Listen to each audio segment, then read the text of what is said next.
план бегства. Заключенный постоянно ощущал себя игрушкой судьбы. И это ощущение, готовность положиться на волю судьбы, в сочетании со все увеличивающейся апатией, овладевающей человеком в лагере, лишало инициативы, заставляло уклоняться от собственных решений, бояться их. Конечно, в лагерной жизни неизбежны ситуации, когда надо мгновенно, за считанные секунды что-то решать, и часто цена этого решения — жизнь или смерть. Но, в общем-то, отсутствие самой возможности принятия собственных решений оказывалось для заключенного даже предпочтительным. Стремление к уходу от собственных решений становилось особенно очевидным, если внезапно вставала дилемма — пытаться или не пытаться бежать.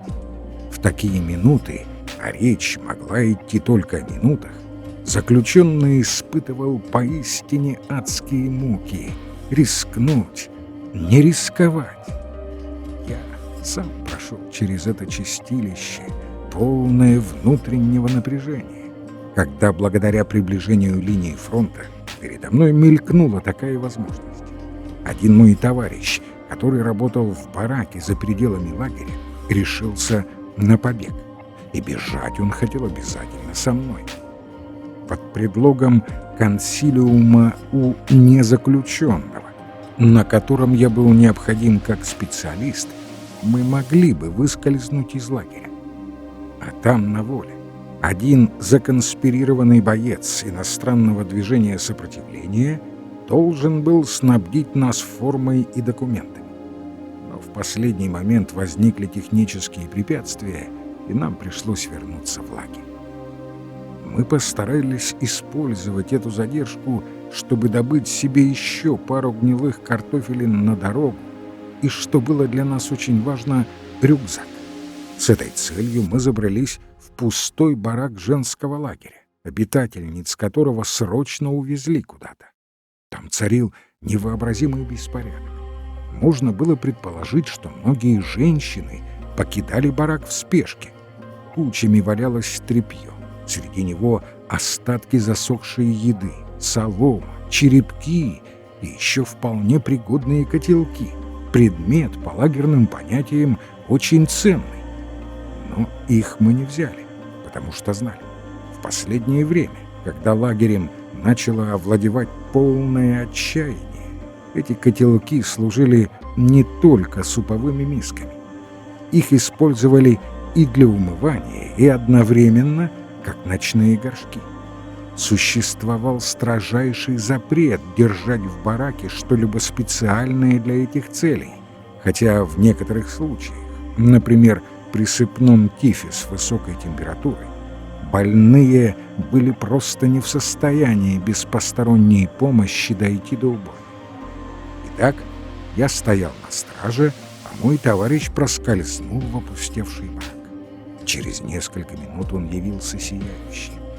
Показал мне спрятанный под курткой рюкзак и сообщил, что видел там еще один.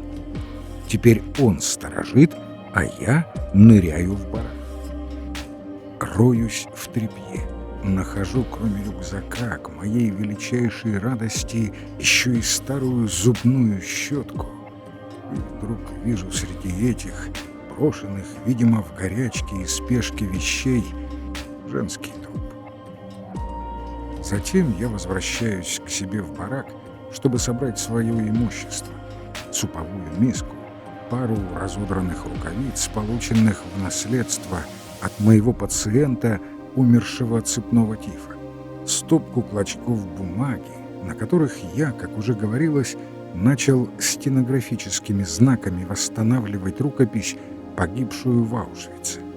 Затем я поспешно еще раз совершаю свои визиты, обходя напоследок сначала правый, потом левый ряд своих пациентов, лежащих на досках по обеим сторонам прохода. Подхожу к моему единственному здесь земляку и застаю его уже почти умирающим. Свой план бегства я, конечно, должен держать в строгом секрете, но мне показалось, что он что-то учуял. Возможно, я выглядел немного взволнованным. Во всяком случае, слабым голосом он спрашивает меня: «Ты тоже отбываешь?» Я говорю: «Нет», и отхожу. Но забыть его взгляд мне не так легко. Окончив визиты, я снова подхожу к нему, и снова он смотрит на меня, и снова в его безнадежном взгляде мне чудится упрек. И во мне нарастает и усиливается то беспокойное чувство, которое зародилось еще в момент, когда я договаривался о совместном побеге. А ведь я нарушаю мой принцип не искушать судьбу. Я внезапно вскакиваю, бегу к своему коллеге и объявляю: «Я остаюсь». И едва только я сообщил ему, что на меня не надо рассчитывать, едва только сам утвердился в мысли, что остаюсь здесь с моими пациентами, как беспокойное и неприятное чувство мгновенно улетучилось. Не зная, что мне принесут ближайшие дни, но спокойный как никогда, я уверенно возвращаюсь в свой сыпно-тифозный барак, сажусь в ногах у земляка, пробую утешить его, потом болтаю с другими, стараясь и их развлечь и успокоить. И пришел последний день нашего лагеря. В связи с приближением линии фронта почти всех заключенных массовыми эшелонами отправили в другие лагеря. Верхушка, капо, повара, кладовщики разбежались. Было объявлено, что к вечеру все обитатели лагеря, то есть последние остававшиеся заключенные и врачи, должны быть полностью эвакуированы, а ночью лагерь будет сожжен. К середине дня грузовики, на которых должны были увозить больных, еще не появились. Вместо этого лагерь вдруг был строжайше закрыт.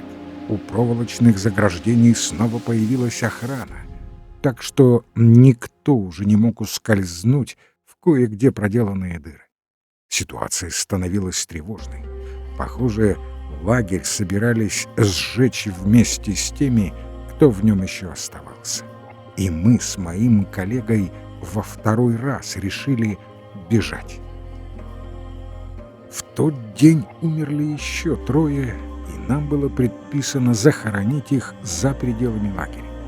Кроме нас 2 здесь, пожалуй, уже не было никого, кто был бы в силах это сделать.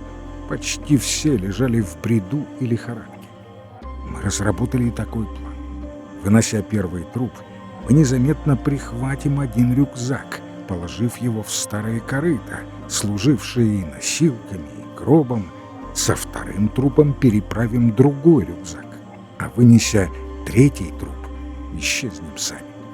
Поначалу все шло гладко. Возле 3-го трупа пришлось задержаться. Мой коллега решил попробовать раздобыть где-нибудь кусок хлеба, чтобы, скрываясь в ближайшие дни в лесу, мы имели хоть какую-то еду. Я ждал. Минуты шли, я становился все нетерпеливее, а его все не было. Я уже представлял себе вкус свободы, я не мог больше ждать. Скорее туда, к линии фронта.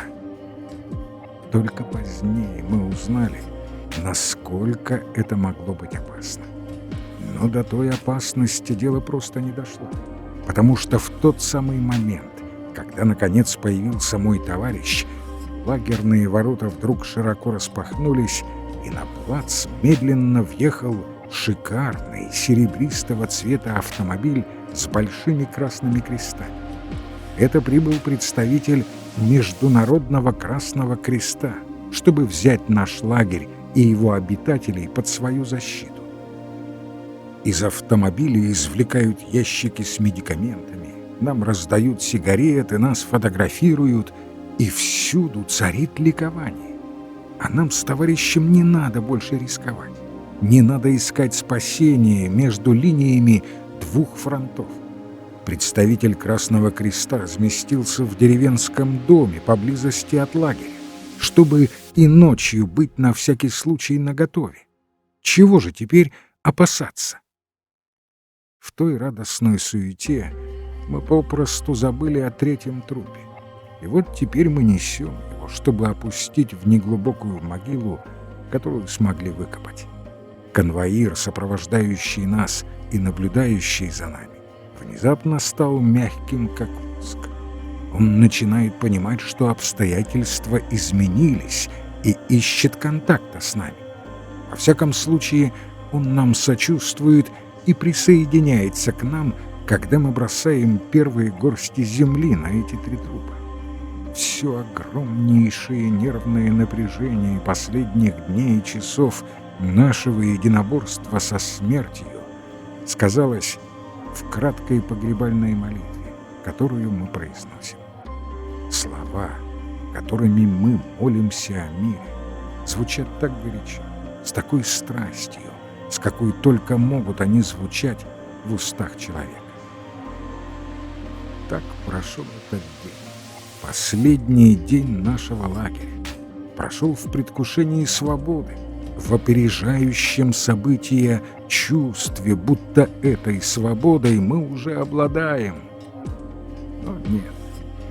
Вопреки заверениям представителя Красного Креста, что на основе соглашения лагерь не будет эвакуирован, ночью появились грузовики с эсэсовцами, передавшими приказ немедленно очистить лагерь. Последние оставшиеся здесь заключенные должны быть немедленно доставлены в центральный лагерь, откуда их в течение 48 часов переправят в Швейцарию, где обменяют на военнопленных. Эсэсовцев, прибывших с грузовиками, не узнать. Так дружески уговаривают они нас оставить всякий страх и радоваться полученному прекрасному шансу. И вот уже все, кто еще в силах карабкаться, карабкаются на грузовики, с трудом втаскивают туда больных и полностью ослабевших. Мы с коллегой, уже не пряча своих рюкзаков, стоим наготове. Для предпоследней машины отсчитано 13 человек. Мы предполагаем быть 14-м и 15-м, но главный врач почему-то нас обходит. Те 13 отъезжают. Мы оба ошеломлены, разочарованы, озлоблены, и, глядя на отбывающую машину, обращаемся к нему с упреками. А он оправдывается переутомлением и рассеянностью. Да и к тому же он полагал, что мы все еще намерены бежать. Мы садимся, не снимая со спины рюкзаков, и вместе с несколькими оставшимися заключенными нетерпеливо ждем последнего грузовика, а его все нет и нет. В конце концов мы укладываемся на освободившиеся нары лазаретного барака, полностью вымотанные нервотрепкой последних часов и дней, сменой надежд и разочарований, то возносивших нас к небесам, то повергавших в пучины смертельного отчаяния. Но мы готовы к отбытию. Мы засыпаем, не раздеваясь и не сняв башмаков. Наш короткий сон прерывают звуки ружейной и артиллерийской стрельбы, отблески сигнальных ракет, свист пуль то там, то тут, пробивающих стену барака. Главный врач, вбежав, командует всем лечь на пол, то есть на землю. Кто-то, спрыгнув с верхних нар, угодил ногами в ботинках прямо мне в живот. Теперь я проснулся окончательно. И ситуация проясняется, фронт уже здесь. Стрельба постепенно прекращается, на улице светает, и там, снаружи, на мачте у лагерных ворот, развивается белый флаг. И лишь неделями позже мы узнали, что тогда, буквально в последние часы, судьба вновь играла с нами и снова сделала крутой поворот. И мы убедились в том, как сомнительны могут быть человеческие решения, особенно когда речь идет о жизни и смерти.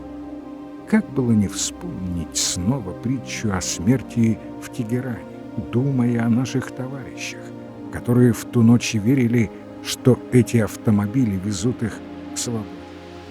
Через несколько недель передо мной лежали фотографии, сделанные в одном из маленьких лагерей недалеко от нашего. Моих пациентов привезли сюда, заперли в бараке и сожгли барак вместе с ними. Я видел на снимках их полуобугленные трупы.